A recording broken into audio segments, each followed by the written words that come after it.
Okay, so our lesson for today will be the final part ng ating Rankine cycle, the reheat regenerative cycle. So in our past lessons, tinuro ko sa inyo yung mga processes that will be involved dun sa ating reheat and then dun sa separate na regenerative, dun sa ating Rankine cycle. Pag dinagdagan natin ng reheat, what will happen? Pag dinagdagan natin ng regenerative or the feed water heating, ano mangyayari? So, mostly, hindi ko na, mostly ang i-discuss ko na lang dito is all about yung processes ng reheat regenerative. Hindi na natin siya dadagdagan ng yung mga closed heaters. Okay? Kasi hindi naman siya masyadong nagagamit. So, what will I have to discuss today? Marami kasing cases to, reheat regenerative, di ba?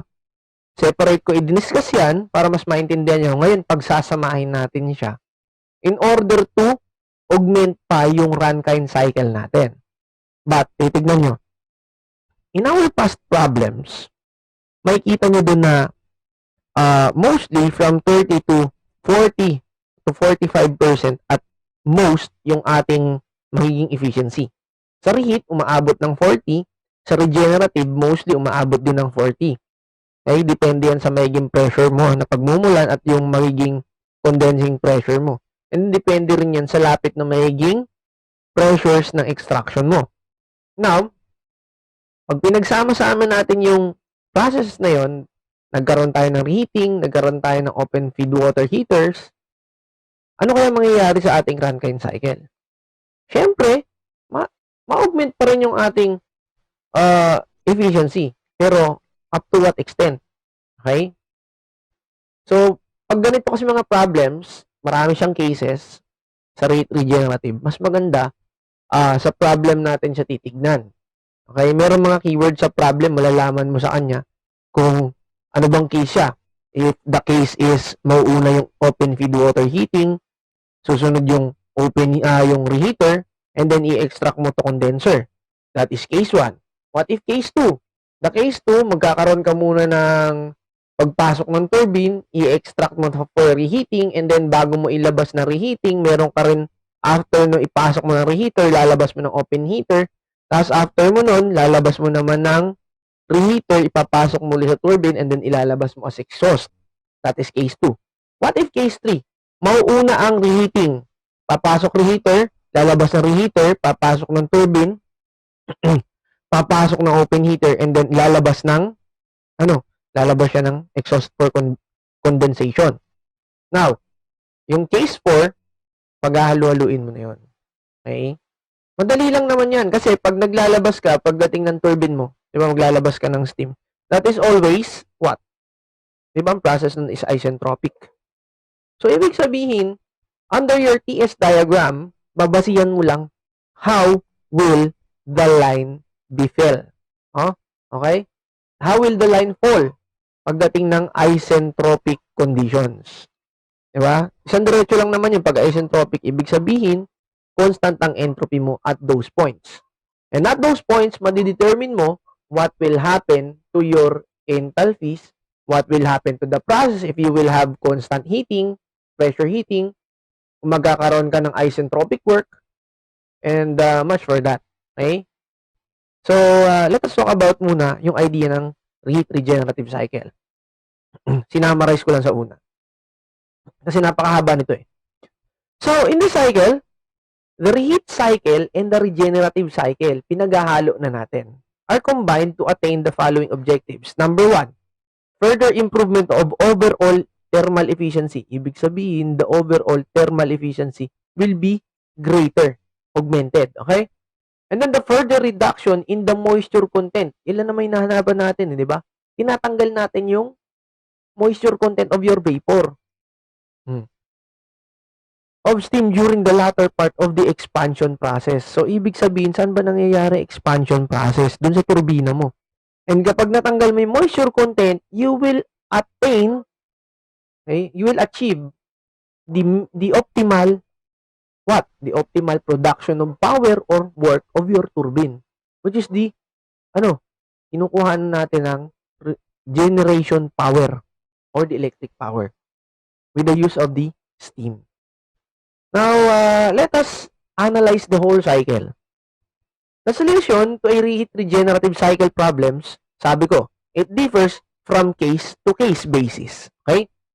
Meron yung iba-ibang case, binanggit ko na during our summary. Now, it does not follow a fixed set of formula. Kailangan, alam mo muna kung paano sila i-graph at paano yung kanila magiging schematic diagram. Diba? Sabi ko sa inyo, as always, from combustion to steam, to Rankine cycle, to thermo, all you have to understand is the diagram. And you just have to know kung ano ba yung gagamitin mong diagram, yung pinakatamang diagram. Dalawa yan mag-asawa yan Una, yung schematic or the block diagram. Number 2, what? The TS diagram pagdating ng Rankine cycle. Okay? Each of the problem requires a particular solution. Although some laws, definitions, and principles are still being used. So, ginagamit mo pa rin. Ano yun, sir? From thermodynamics to gas processes. Ano yun? Sir, may throttling, may isentropic, merong constant temperature, merong constant pressure heating, and cooling or heat rejection, okay? Adiabatic pumping. Oh, di ba? Ganun pa rin yun. Hindi nagbabago. All you have to do is to understand the worded problem in order for you to solve it. Problems can be best solved by energy balance and mass balance as always. Itinuro ko sa inyo yung the technique on mass balancing depending on your TS diagram. Ngayon, pag mali na yung TS diagram, what will happen? Wala ka masasolve. Okay? Now, this is the case 1. Pakita na natin. Assume an ideal rate regenerative. We will talk about the ideal, Wala muna yung actual. Okay. After some expansion, ibig sabihin, papasok ng turbina, steam is extracted for feed water heating. Nauna yung feed water. Sinabi ko na kanina. And after further expansion, there is a reheat. Ipapasok mo na reheater. Then expansion to exhaust, write the equations for a quantity of extracted steam. Ngayon, dito, basehan natin. Okay? Kunin natin yung with regeneration. Kuha ko ng drawing dito ng regeneration. Let me just get a diagram para mas madali nating maintindihan. Okay, I want a schematic diagram, this one. Okay. And then rate regen. Ayan. So, cycle analysis for, ayan. Sabi dito, then exhaust. Write the equations for A, the quantity of extracted steam, net work, blah, blah, blah, and so on. Ayan. So, ito yun. Okay. Sabi dito, after some expansion, dito na kasi papasok yun. After the expansion of gas to your turbine, it will undergo feed water heating. Nauna yung feed water. So, the case 1, mauna si feed water. Feed water first. Sabihin dito, extracted for feed water. Yan ang number 1. Number 2, okay, reheating. And after reheating, expansion naman ulit. Expansion or extraction of steam for cooling. Extraction for cooling.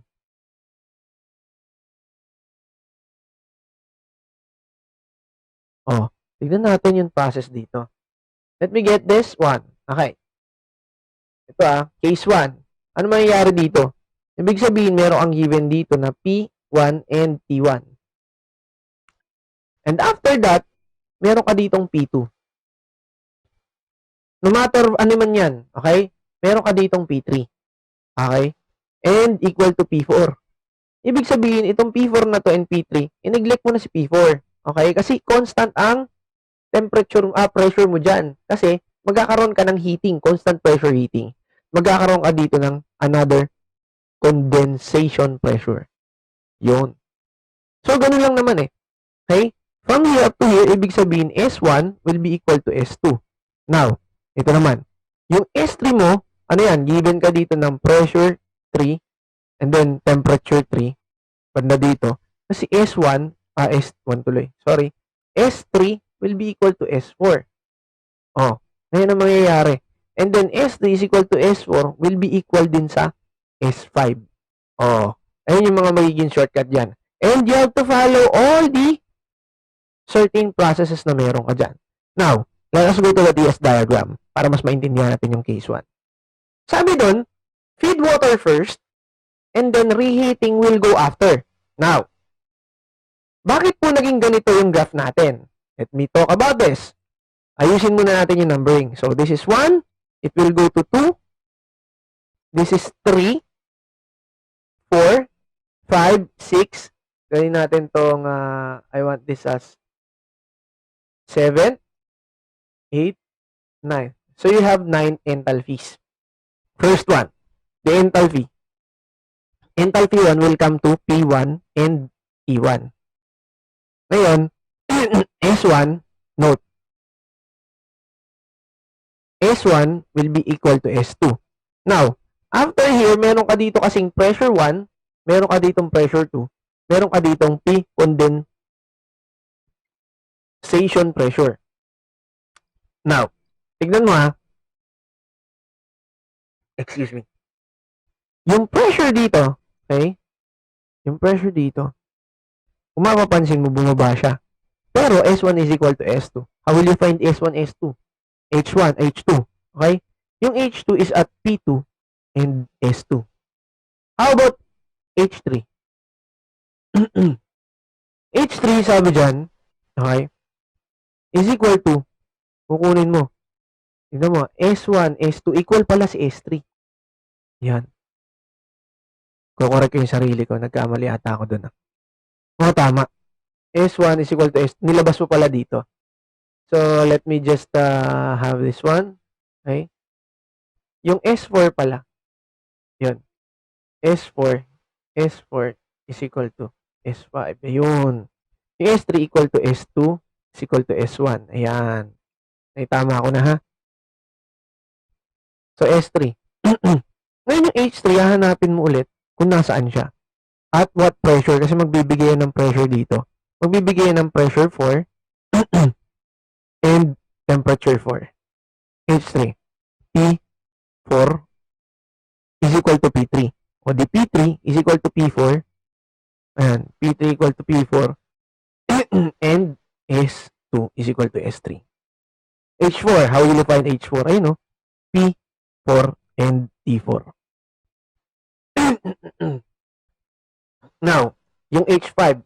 Karaniwan sa H5, you will have to check first yung X. Have to check for X sa H5. Ngayon, saan mo hahanapin to sa H5? H5 is equal to, sorry. S5 is equal to S4. Yan. Hanapin mo na dito. So, you will find SF dun sa P-cond sa 5. Yung SFG sa 5. Hanapin mo to. And then, ano pa? Yung bili ni Sir, parate. Hanapin mo dito yung HF and then HFG. It's a 5. Where your HF5 is equal to your H6. Okay? Nahanap mo na. And then, you will find yung X. Ngayon, pag nahanap mo na sa X, you will find H5. H5 is equal to HF5 plus X HFG5. O, di meron ka ng H5. Now, sir, may problema na naman tayo dito. You will input to dalawang work ng pump mo. This is the work of the pump 1 and this is work ng pump 2. Kailangan hanapin mo na yung pagmumulan nilang pressure. So, pagmumulan nilang pressure is P-con. You have to find yung work ng pump 1. Okay. You have to find VF at P-condenser. Multiply mo ng 1,000 at yung pagmumulan niyang pressure. Okay? Ano yung pagmumulan niyang pressure? Yung P-con, ano nga habulin niyang pressure? Itong 2. P2 minus P-condenser. Okay. You will now find for H7. Therefore, H7 will be equal to yung work ng pump 1 plus H6. That is H7. Now, ito naman sa kabila. Let us find H8. H8 kasi is equal to, tignan nyo dito sa graph, di ba naka-liquid line siya? That is HF at P2. or the feed water pressure. Now, how will you find yung H9? H9 is equal to work ng pump 2 plus H8. But, wala ang work ng pump 2. Simply, yung work ng pump 2, inulit mo lang yung pressure. Okay? Inulit mo lang from P2. Okay? Sa work ng pump 2, P2 ang hahabulin mo na is P1. Di equal mo sa VF at P2 multiplied to 1,000 and then you multiply it with P what? P1 minus P2. Dissolve na lahat. Meron ka na hanggang H9. Sir, note ulit. Note. Kailangan alam mo rin yung for M1. The dilemma here is M1. Okay. Or M. Ito yung M. So, si M. Ngayon, saan siya nagmula? Itong shorter over the longer from 2. Okay. So, that is shorter over longer. H8 minus H7 over what? H2 minus H7. Kaya lang, ano yung pinagmulan niya na mass? Yung pinagmulan niyang mass is 1. From 1 to 2. Okay, pabalik lang siya. So, you have to multiply it with 1. Okay? That is for M1. And for all the cycle analysis, kailangan mo na lang yung energy balance. Okay? For the entire values, okay? QA, QR, work net, work ng pump, all you have to do is to have the energy balance.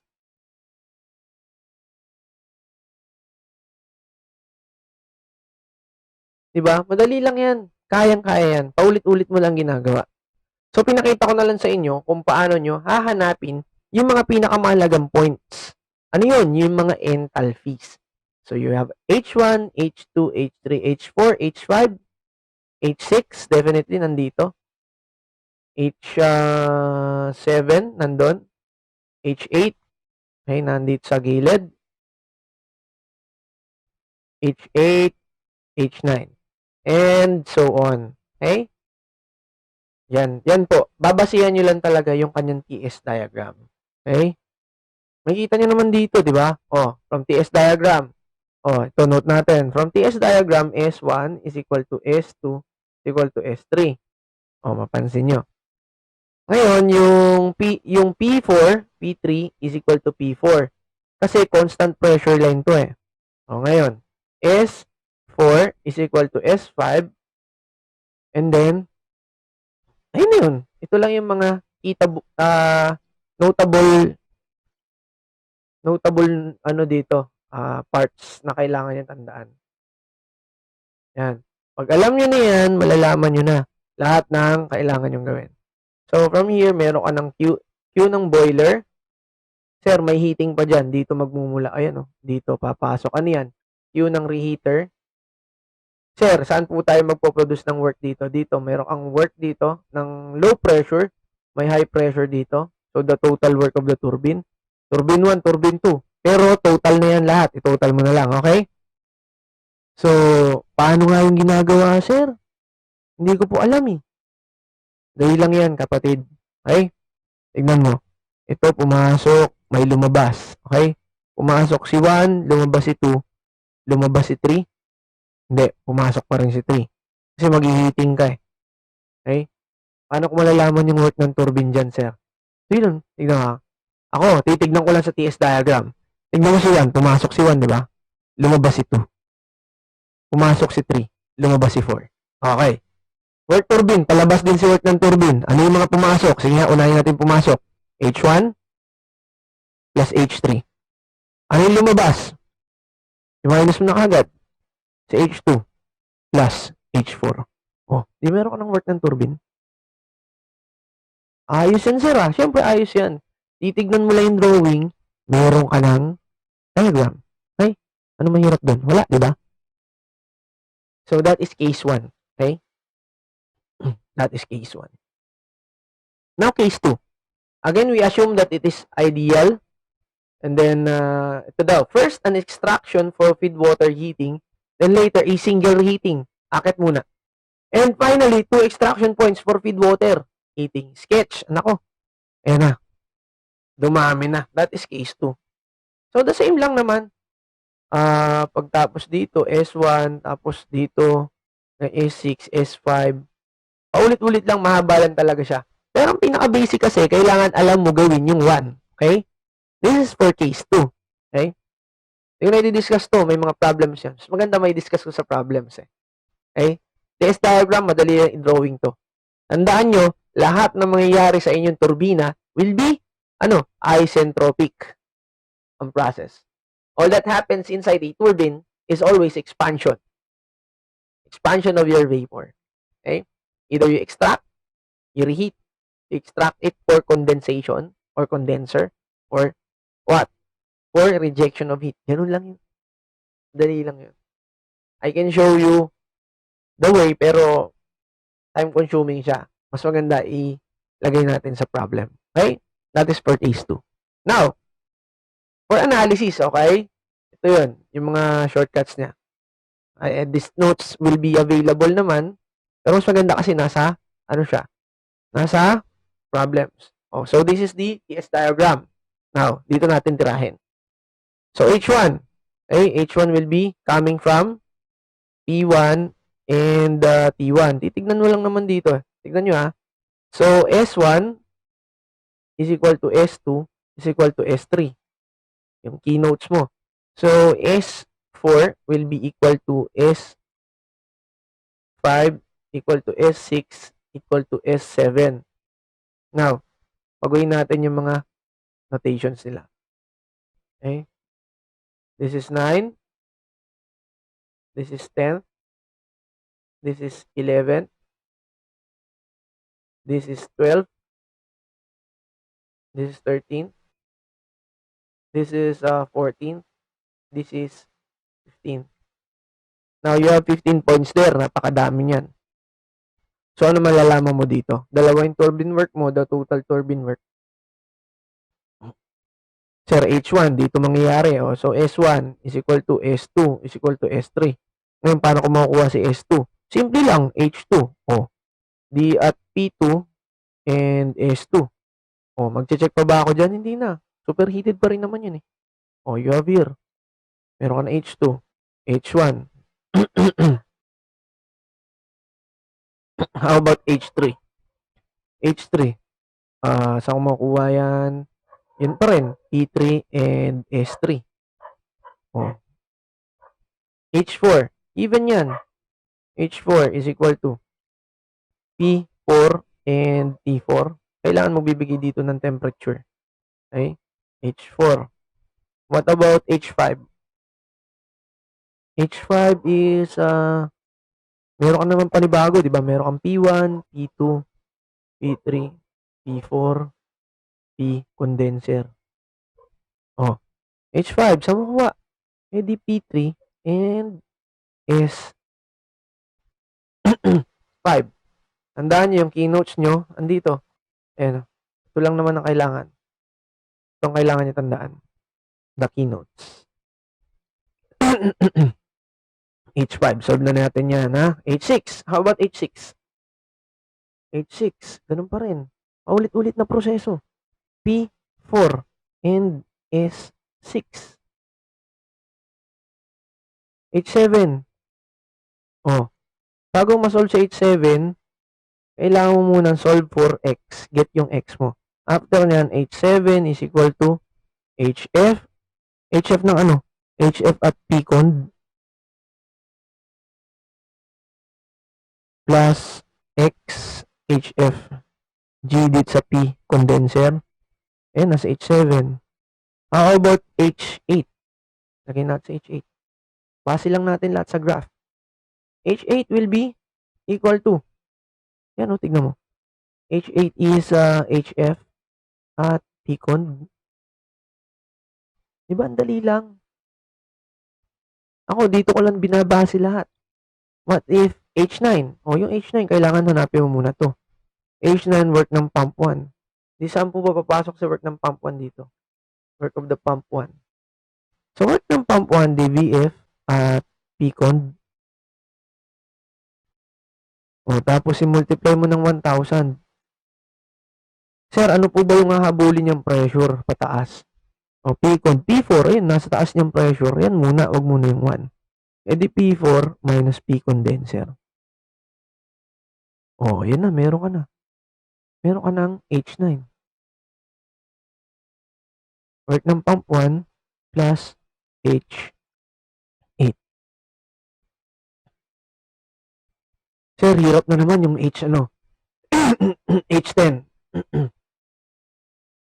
Equal yan sa, tignan mo, nakapatong siya sa liquid line. H10 is, I think, HF at P4. Yan, H10. Oh, meron ka na naman another pump dito.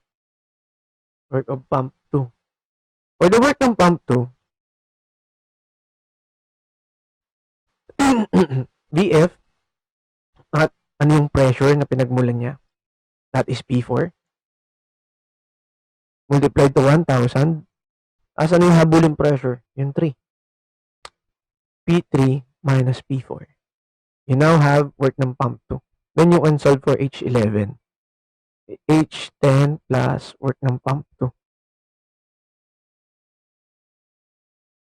Ilan na lang? 3 na lang. Ayun, pumatong na naman si H11. Ito 10. 10, 11, 12. H12. O, H12 is equal to HF. At, nasaan si 12? Andito. P3.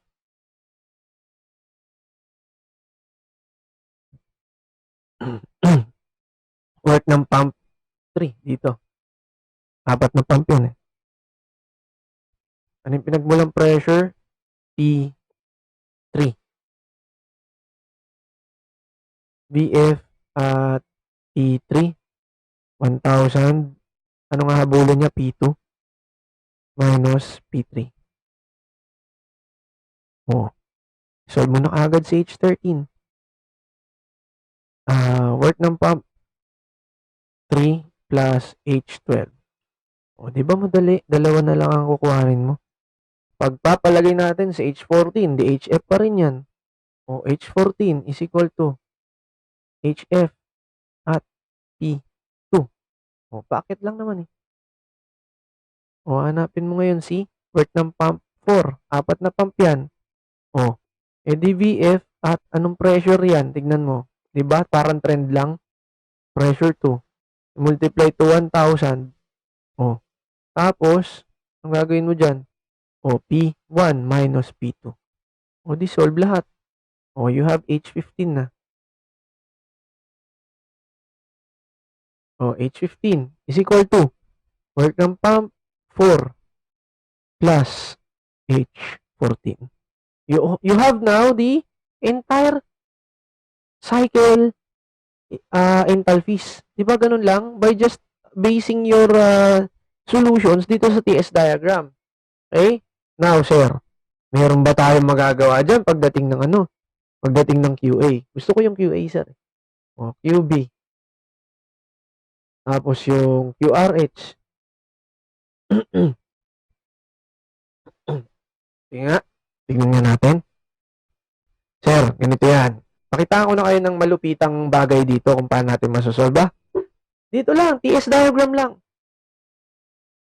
Pagpalagay natin si Q boiler. Tignan mo si boiler, sir. Ano yung pumasok dito? Diba this is 15?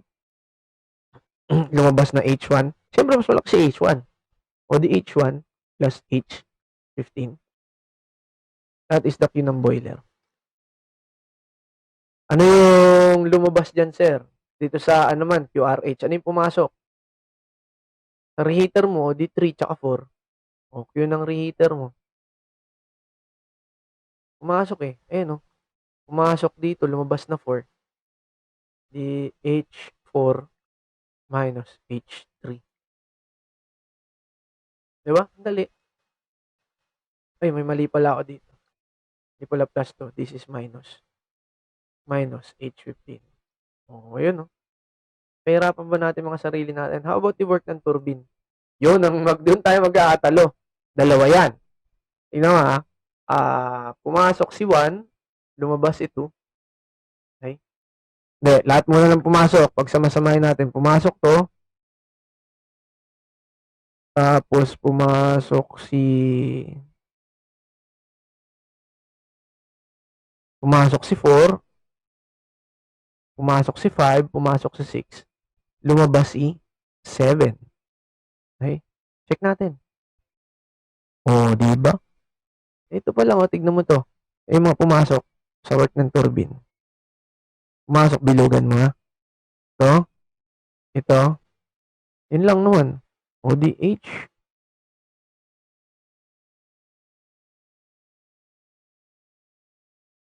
One minus H plus H4 pala. Yan lahat ng pumasok. Lumabas yung turbine. Lahat ng lumabas. Ito. Tapos ito. Mahirap ba? Hindi. Di minus mo. H3 plus H2 plus H5 plus H6 plus H7. Yun may work ng turbine ka na. Diba? Ang dali-dali. Basta may schematic ka o kaya TS diagram, you can solve it. Ngayon, pag magmamas balancing ka naman, mas balancing tayo. Sampulan natin na malupitan yan. Copy ko to. Gusto ko dito para hindi ka nalilito. Ngayon natin dito. Para malupitan tayo, di ba?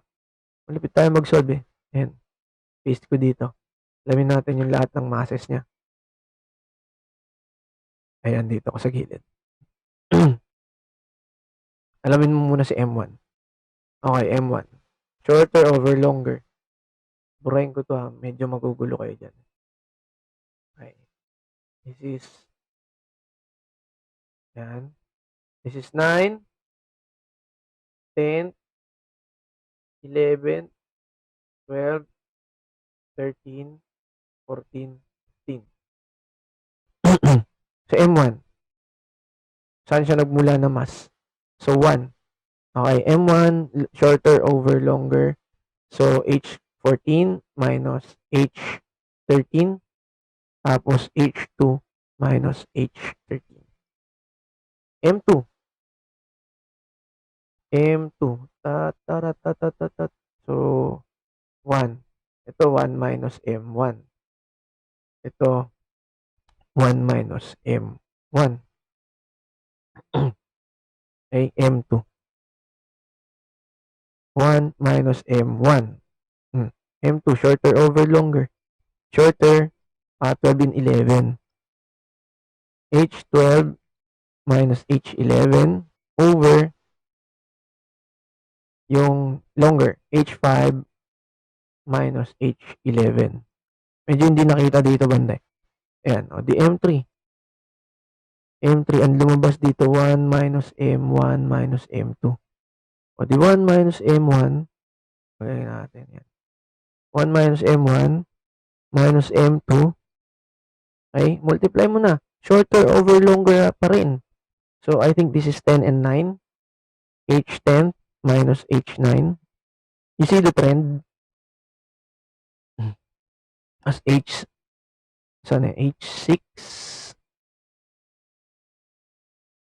minus H9. Diba? Napakadali. How about this one?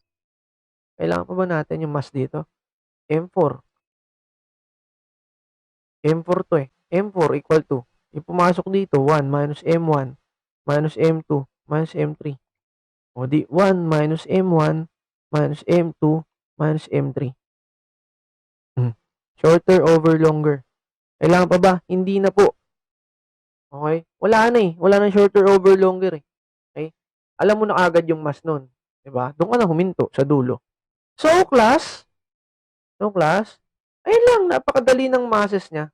Okay? Gamit lang to. Okay? Pinahirapan ko ba yun? No. You just have to base all your answers and analyzation on your TS diagrams. Okay? Napakadali. So, let us go to the, ayan, case 3 diagram, ayan. Sa case 3, ganun din. You just have to analyze. Talagang pinakita ko lang yung diagram ng case 3. Okay? Diagram lang talaga siya nagkakatalo. And then sa case 4, ganun pa rin, diagram pa rin. Okay? Ang dali-dali po. Napakadali. So, wala po tayong babasihang any formula, just the TS diagram. Okay? So, I think that wraps up all our discussion about Rankine cycle, ha? Babasihan nyo lang talaga yung diagram.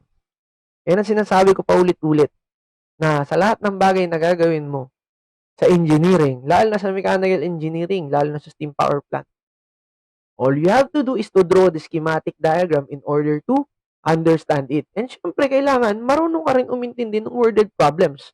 Okay? Pag sinabi extraction, ibig sabihin that is isentropic. And lahat na nangyayari sa turbine, isentropic. Okay? Anything that is outside the turbine, like the reheater, okay? And then the boiler heating, feed water heating, okay? Hindi constant pressure yun. Hindi ano yun, hindi isentropic yun. That is, constant heating yung iba. So, yun lang. I think, naituro ko naman lahat, hindi nagkulang. Okay? So, you can view this sa ating page. And then, the problem will come out after this. Okay? That will be all. Have a nice day.